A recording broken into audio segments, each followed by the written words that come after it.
Good morning students.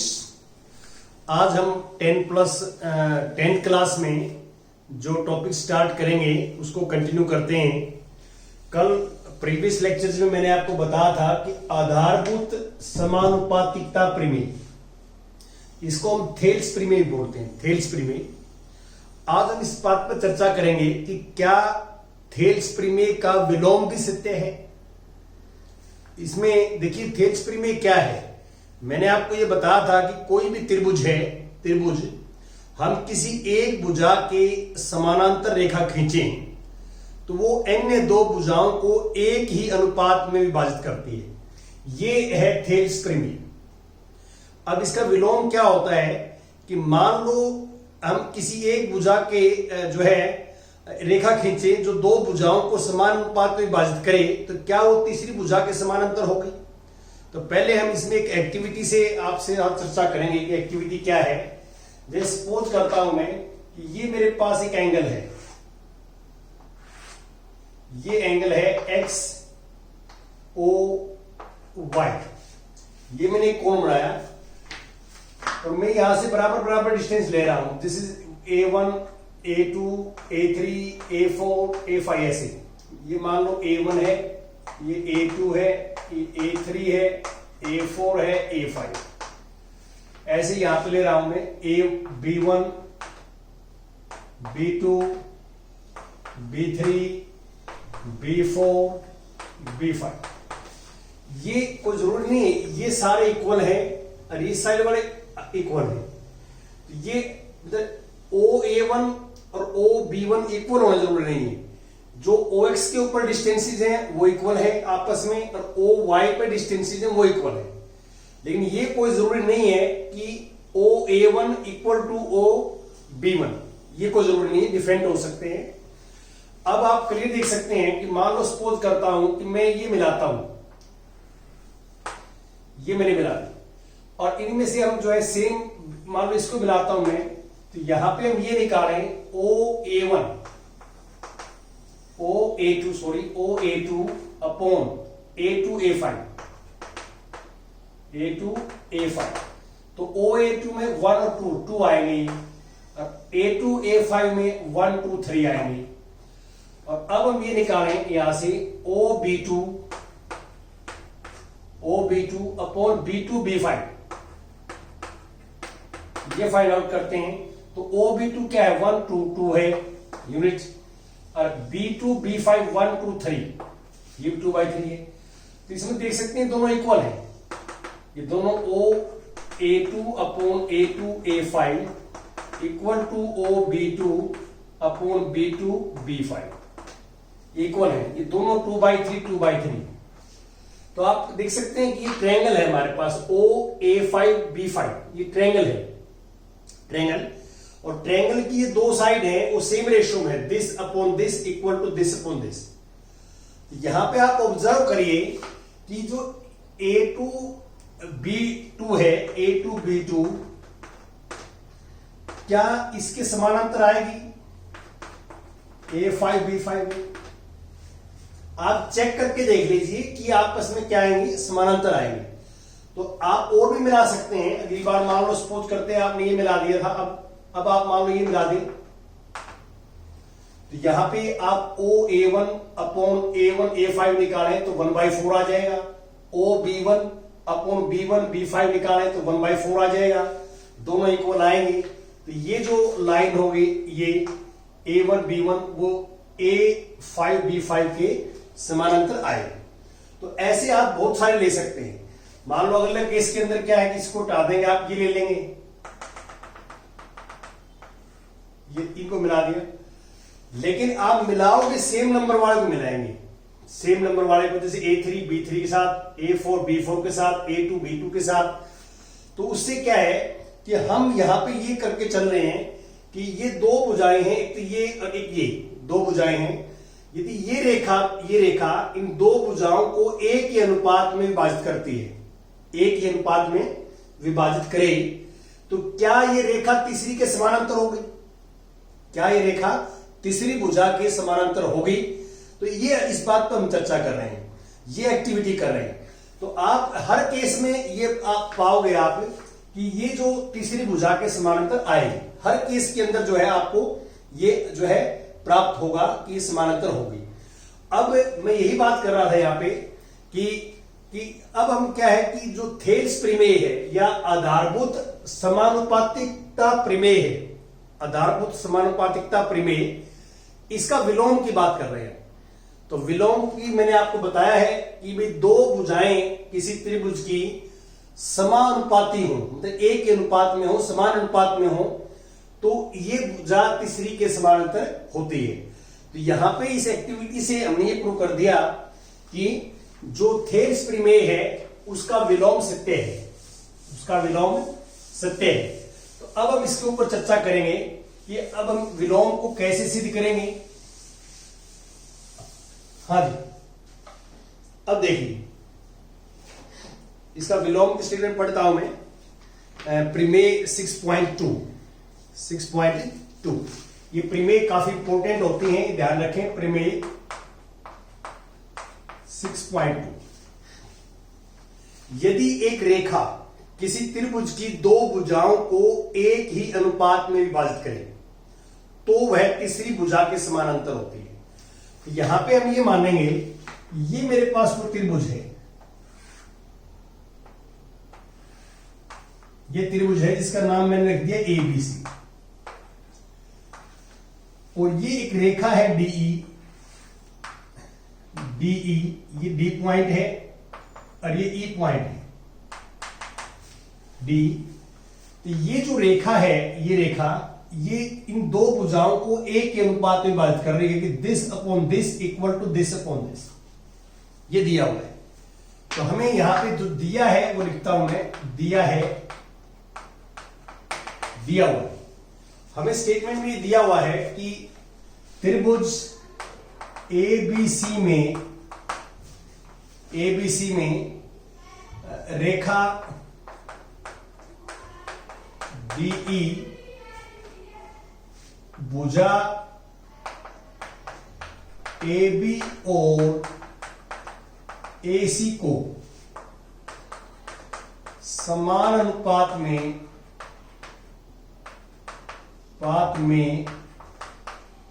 विभाजित करती है।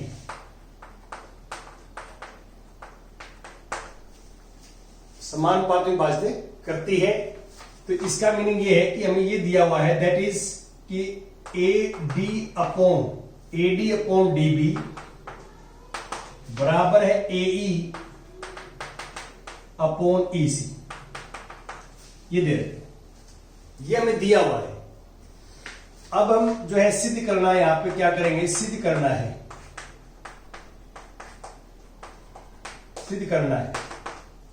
हमें सिद्ध क्या करना है, क्या करके दिखाना है, हमें सिद्ध करना है कि DE जो है, DE वो BC के समानांतर है, ये सिद्ध करके दिखाना है। तीसरी भुजा के समानांतर ये सिद्ध करना है। तो इसमें हम रचना करेंगे।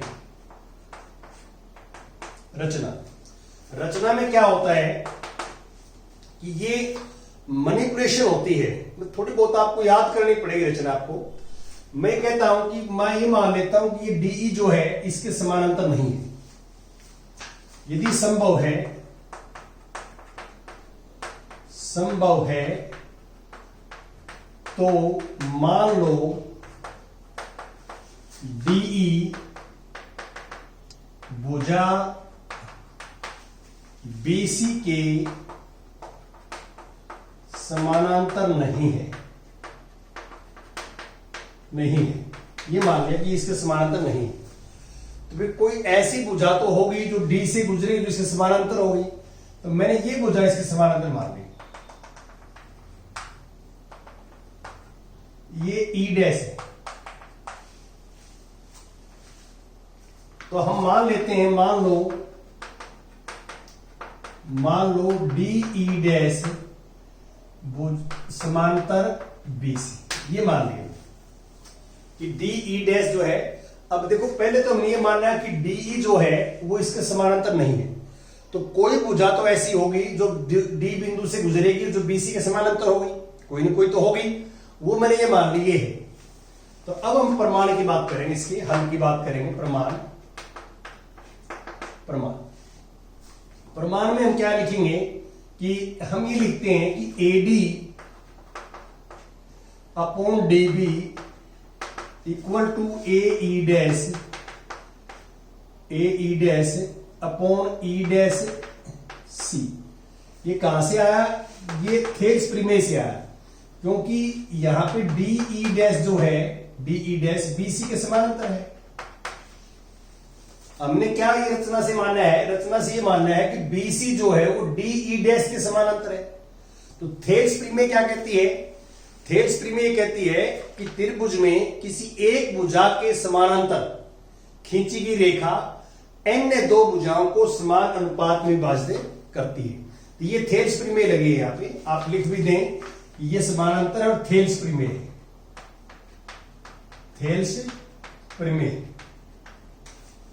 थेल्स प्रमेय से आया है।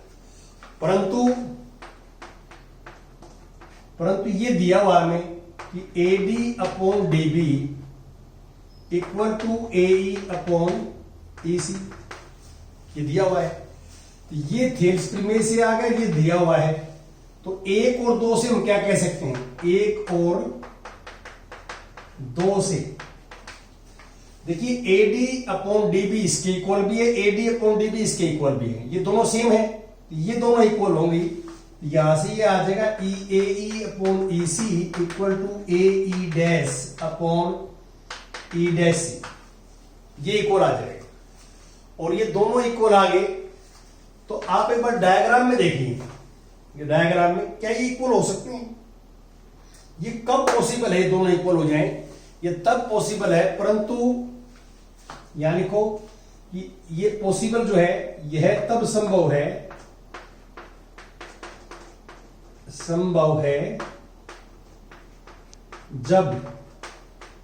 जब E और E डैश संपाती हो जाए।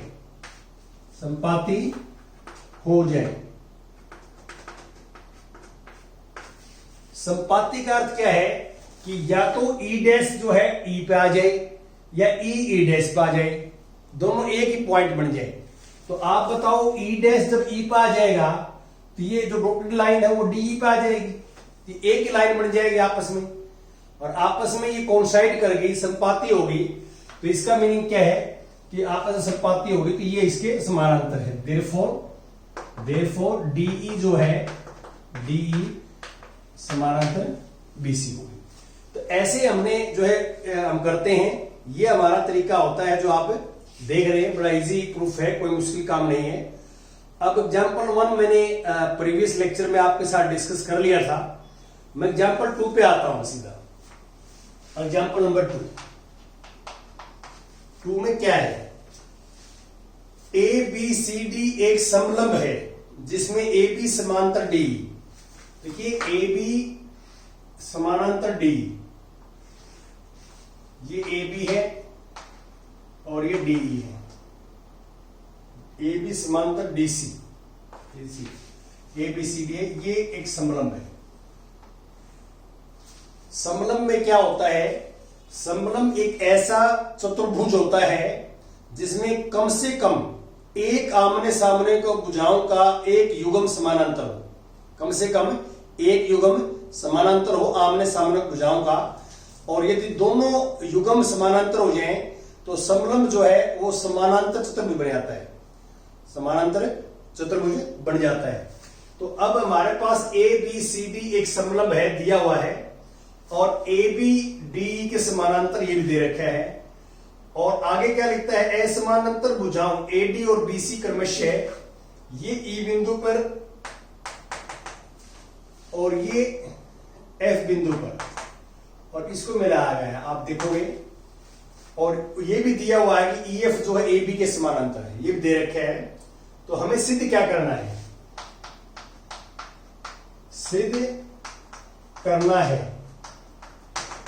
सिद्ध हमें ये करना है कि AE अपॉन ED और BF upon FC, B F upon F C, ये सिद्ध करना है। तो इसका हल या प्रमाण देखिए आप, रचना करते पहले हम पहले रचना करेंगे। रचना हम कोई एक जो है वो डायगोनल मिला लेंगे आपस में। आप लिखो AC को मिलाओ, AC को मिलाओ। AC आपने मिला लिया। अब AC मिलाने के बाद में ये EF को सपोज करता हूं मैं कि ये G पर कट करता है। आप वैसे कोई बिंदु नाम रख लें, मैं बुक के अकॉर्डिंग ले रहा हूं, G पॉइंट ले लिया मैंने। अब इसका प्रमाण की बात करेंगे। देखो बड़ा आसान है तरीका। ये मैंने एक डायगोनल क्यों मिलाया, क्योंकि हमारी जो थेल्स प्रमेय है या आधारभूत समानुपातिकता प्रमेय है वो त्रिभुज के ऊपर इंप्लीमेंट होती है, त्रिभुज के ऊपर। इसलिए हमने एक विकर्ण मिला ताकि त्रिभुज बन जाए और थेल्स प्रमेय का हम प्रयोग कर सके। तो अब मैं पहले ये त्रिभुज लेता हूं कि त्रिभुज ADC में जो ADC में जो EG है, EG वो DC के समानांतर होगी। देखो यहां पे मैं लिखता हूं कि AE upon ED equal to AG upon GC। Reason क्या है? रीजन ये है, देखो पहले तो AB और DC समानांतर है, बुक में दे रखे हैं, और AB के EF भी समानांतर है। तो इसका मीनिंग क्या है? EF के DC भी समानांतर होंगे। तो ये तीनों समानांतर है, AB समानांतर DE और समानांतर जो है EF, ये तीनों आपस में समानांतर है। तो यहां तीनों आपस में समानांतर हो जाएंगी। तो इसका मीनिंग ये है EG जो है, EG समानांतर टू DC भी होगी, क्योंकि EG जो है वो EF का ही पार्ट है। EF इसके समानांतर हो गई तो EG भी इसके क्या होगी? समानांतर। और थेल्स प्रमेय से हम लिख सकते हैं।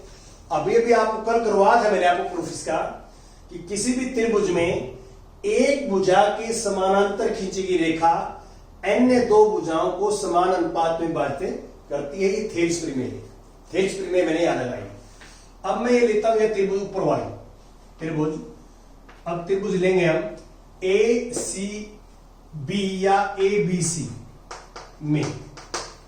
ABC में ये भुजा इसके समानांतर है। AB इज समानांतर टू GF।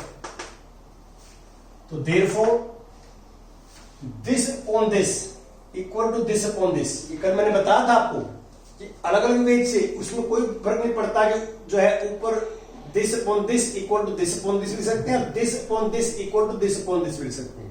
मतलब रेसिप्रोकल भी और से रिकॉल होंगे। तो इसमें कोई चिंता करने की बात नहीं है आपको। आप सीधा लिखिए AG upon GC, AG upon GC equal to BF upon FC। ये यहां 1 नंबर है और ये 2 है। तो 1 और 2 से, 1 और 2 से ये दोनों इक्वल आ जाएंगे। देखिए AG अपॉन GC यहां भी है, AG अपॉन GC यहां भी है, तो दोनों ये इक्वल है, तो ये भी इक्वल होंगे। ये प्रूव करना था हमने। AE upon AD, A upon AD equal to BF upon FC। तो ये थोड़ा सा मैं दोबारा एक्सप्लेन करता हूं। बुक में क्या है कि पहले जो है इसको ऐसे लिखा गया है कि this upon this equal to this upon this book में, और बाद में दोनों का रेसिप्रोकल किया है, क्योंकि ये इक्वल होंगे तो रेसिप्रोकल भी क्या होंगे? इक्वल होंगे। तो हमें जरूरत नहीं है, हमारे पास तो जो है त्रिभुज किसी प्रकार की बनी हो, एक भुजा के समानांतर रेखा खींचेंगे तो अन्य दो भुजाओं को समान अनुपात में विभाजित करेंगे। तो वो कौन सा पार्ट ऊपर ले लें, कौन सा नीचे ले लें, वो कोई फर्क नहीं पड़ता। तो अब देखो ऊपर वाला ऊपर लिया, ऊपर this upon this equal to this upon, वही लॉजिक लगेगा और इससे ये अलग हमने कर लिया। इसके बाद एग्जाम्पल नंबर 3 पर आता हूं। 3 पे थर्ड एग्जाम्पल क्या है वो देखिए। थर्ड में इन फिगर 6.16 एक फिगर दी हुई है, मैं ध्यान से बनाता हूं। यहां पे ये एक डायग्राम है PQR और ये इसके समानांतर रेखा खींची गई, ये एंगल और ये एंगल बराबर है, ये और ये इक्वल है। इसमें से आप मान लो सपोज करता हूं ये 1 है, ये 2 है। हमें गिवन क्या है, 1 = 2 दे रखा है बुक में, आप पढ़ोगे स्टेटमेंट के अंदर। और हमें सिद्ध क्या करना है, सिद्ध करना है कि पी क्यू आर त्रिभुज पी क्यू आर एक समद्वि बाहु त्रिभुज है। हमने क्या प्रूव करना है, पी क्यू आर एक समद्वि बाहु त्रिभुज है, समद्वि बाहु त्रिभुज। आपको पता है कि समद्वि बाहु त्रिभुज वो होती है जिसकी दो भुजाएं बराबर हो, समद्वि बाहु त्रिभुज जिसकी दो भुजाएं बराबर हो। तो अब हम क्या करेंगे, इसका हल बड़ा आसान है। तो हल में क्या करना है, सबसे पहले तो आप ये लिखेंगे कि हम ये दे रखा है डायग्राम को, एस टी है ये, एस टी हमें दिया हुआ है कि P S upon S Q, P S upon S Q और P T upon T R. हमें दिया हुआ है कि this upon this equal to this upon this, ये दे रखा है हमें।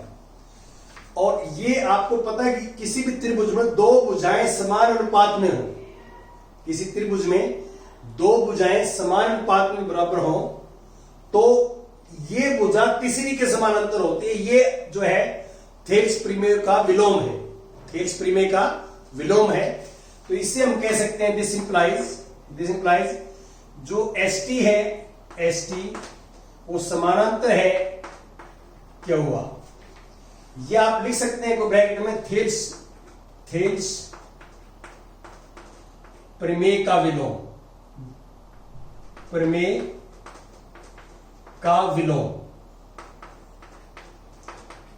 है, विलोम है, थेल्स प्रमेय का विलोम हमने लगा दिया यहां पे, ये आपके सामने थोरम लिखी हुई है। अब मैं ये कहते ये इसके समानांतर ये कोण नंबर 3 है, तो इसका मीनिंग क्या है कि एंगल 1 बराबर एंगल 3 होगा। क्यों, ये दो समानांतर रेखाओं को एक तिर्यक रेखा काटती है, तो ये संगत कोण बराबर होते हैं, जिन्हें कॉरेस्पॉन्डिंग एंगल बोलते हैं, संगत कोण बराबर होते हैं। ये संगत कोण है, संगत कोण। और 1 बराबर 2 दिया हुआ है, ये दिया है स्टेटमेंट में, आप पढ़ोगे तो दे रखा है इसमें। 1 और 2 बराबर है, 1 3 के बराबर संगत कोण है। तो इन दोनों से हम क्या कह सकते हैं, इन दोनों से हम ये कह सकते हैं कि 2 और 3 बराबर है, 2 और कोण 3 बराबर है। और 2 और 3 बराबर है तो बराबर कोणों की समुख भुजाएं बराबर होती हैं। अब पूरी त्रिभुज ले लीजिए आप, ये 2 कोण बराबर हैं तो उनकी समुख भुजाएं भी क्या होंगी, बराबर होंगी। तो दिस इंप्लाइज इसके 2 के सामने है पी क्यू और 3 के सामने है पी आर। तो हमने सिद्ध कर दिया। और यहां रीजन लिखोगे कि बराबर कोणों की समुख भुजाएं बराबर होती हैं, बराबर कोणों की समुख भुजाएं बराबर होती हैं। हमने ये प्रमेय सिद्ध किया है कि, और जो है पढ़ते हैं बार बार, ये 9th क्लास में हम सिद्ध करते थे कि दो भुजाएं बराबर हो किसी त्रिभुज में तो उनके समुख कोण बराबर होते हैं, और किसी त्रिभुज में 2 कोण बराबर हो तो उनके समुख भुजाएं बराबर होती हैं। तो ये बराबर होगी, और बराबर होगी तो त्रिभुज ए पी क्यू आर कौन सी त्रिभुज होगी, ये हमारे पास समद्वि बाहु त्रिभुज हो जाती है। नीचे लिख देंगे। Thank you very much.